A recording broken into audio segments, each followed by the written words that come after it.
联合国代表大会在纽约召开的同时，纽约前市长彭博召集政要和商界领袖，共议当今世界面临的挑战、气候变暖、反全球化以及如何解决贫困问题。美国前总统克林顿、法国总统马克龙、阿里巴巴创始人马云都出席并发表了演讲。往年这个时候是克林顿基金会在纽约举办类似论坛，而现在彭博急流勇进，举办了彭博全球商务论坛。Yicai Global 评论员冯玉清有幸在论坛上专访了彭博。Ms. Bloomberg, it's so nice to have you here. Thank you for having me. What motivates you to do this forum? We know that in the past few years, it's President Clinton doing this kind of thing in New York City at this time of the year. Well, President Clinton stopped doing it. And there was an opening, an opportunity. I think that I've always believed business and government have to work together, and here was an opportunity to get both of them together and maybe make a difference. Is this the answer to what a businessman can do in a world of chaos? I don't know that there's any one answer to what business can do. You can do a lot of things. I think this helps. It's not the be-all and end-all. It doesn't answer all of society's problems, but more and more, if you know people and you have a relationship, there's more likelihood that you'll do something together. Yeah, a lot of people were disappointed you did not run in 2016. We thought about running as an independent. You can't win as an independent, and so we decided not to. But is there any opportunity, any chance if you run in the future for any public position? I was thinking about running for president of my block association. Just a small block? Just a small block. But you used to run a big city. Yeah, you don't have to do the same thing every time. Yeah. So, I'm going to run Helen, is going to be my vice presidential candidate.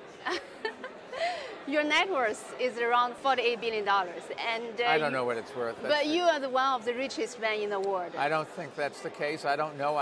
Until you sell something and pay your taxes, you don't know what you have. I don't know. I've given all of my money to that the company makes to my foundation, and the whatever that number is that the company's worth, that's going to be in the foundation, not outside. Do you feel you have a special responsibility for the world we are living in? Well, I'm a very lucky guy, and I believe in giving back, yes. I think everybody has a responsibility. I can just do it at a different level than you do, but you have the same responsibility to make the world better as I do. You want your kids, your son and your daughter, to have a great life? Well, then do something about it.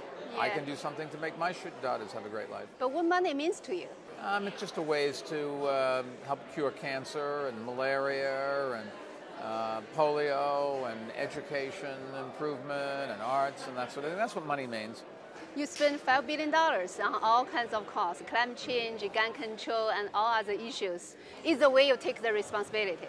Yeah, sure. That's what I'm trying to improve the world. Why not?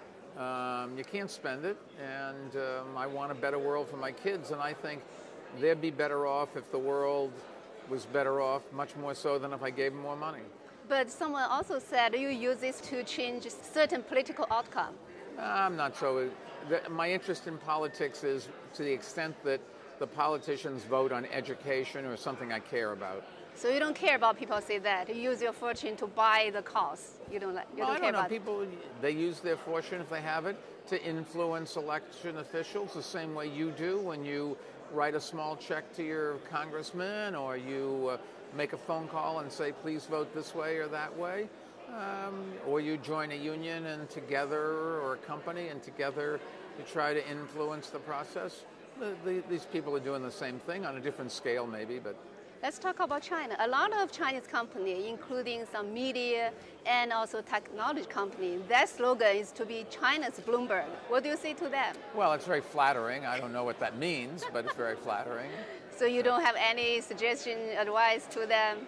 Yeah, I think you got to work hard, and you got to find a product that people want to buy. And there are certainly examples in China, right? And Jack Ma talked earlier today. He's got an enormous company. And what did he do?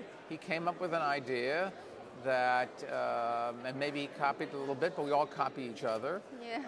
But he executed it, and he built it in a ways that the customers that he was going after, that they were comfortable in using.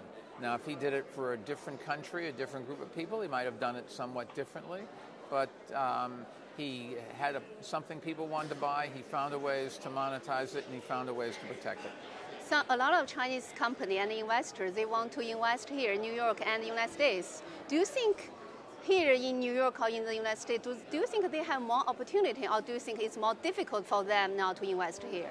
Look, if you want to sell to the world, New York is where the world is. Yes. And for a foreign company, I think New York is probably easier for them. It's easier for you to understand the culture of New York City rather than a small town in the Midwest. Yes. Because you live here, you raise your kids here.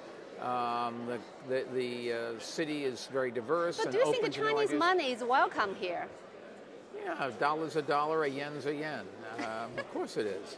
But right now a lot of people worry about the direction of Sino-U.S. relationship. Are you worried? Well, that is something to worry about. I think that it's not good if America and China aren't working together. North Korea is an example. The only solution to somebody with a nuclear bomb is to work together. We buy enormous quantities of Chinese goods, and China buys a lot of stuff from us. Our president says that it isn't fair that we buy a lot more than we sell to you. I think there's something to what he says. I think that some American companies can't do things in China that we allow Chinese companies to do in America. And what our president should do is say, come on, we're going to do the same ways. Anything you do, we'll allow whatever you want to do as long as you allow us to do it. And then compete. And if you can compete on a fair, a level playing field, I think America will do just fine. Are you still optimistic? You said you always believe tomorrow is better than today. I've never not looked forward to tomorrow. But right now, the world order after Second World War is facing serious challenge. We have Brexit. We have Trump as president of the United States. Yeah, but we also have terrorists everywhere. We also have reduced poverty by 50% around the world in the last 3 decades. We've also improved life expectancy. There are an awful lot of good things. You can pick a handful of things that are bad. There's always bad things. We haven't had a world war in 70 years. But right now, a lot of people's worldview is pretty dark. You read the news, you see all those things happen. People worry a lot, about the direction of the world. I suspect if you look back at history, you would find that things were as bad, if not worse, in the past. I've said that Trump wants to his Make America Great Again. He was trying to take us back to something that never existed. Okay. Things weren't as good before. They are better now. Are they perfect? No.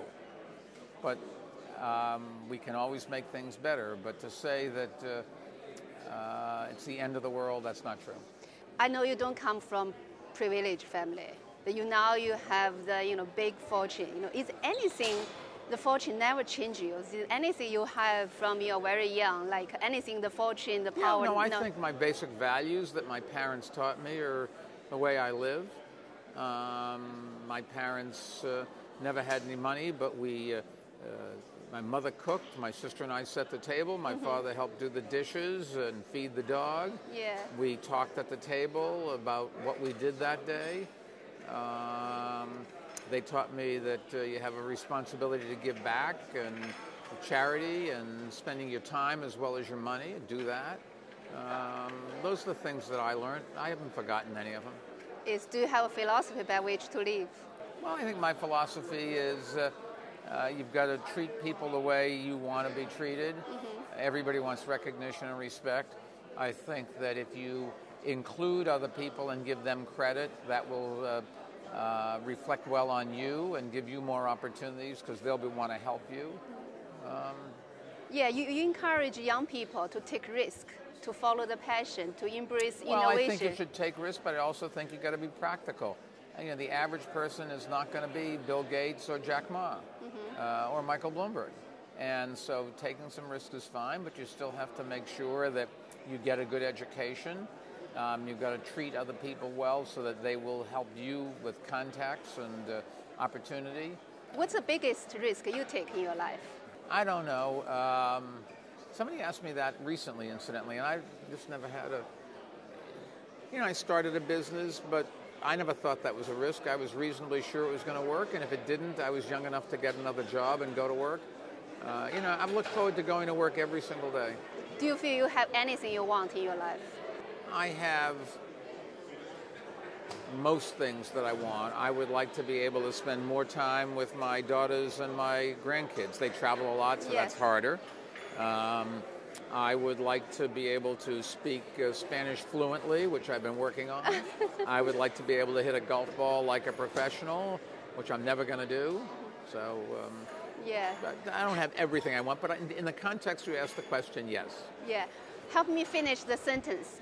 Michael Bloomberg is a mayor, a millionaire, And happy. and happy person. Thank you so much, You're sir. welcome. I really Nice to see appreciate it.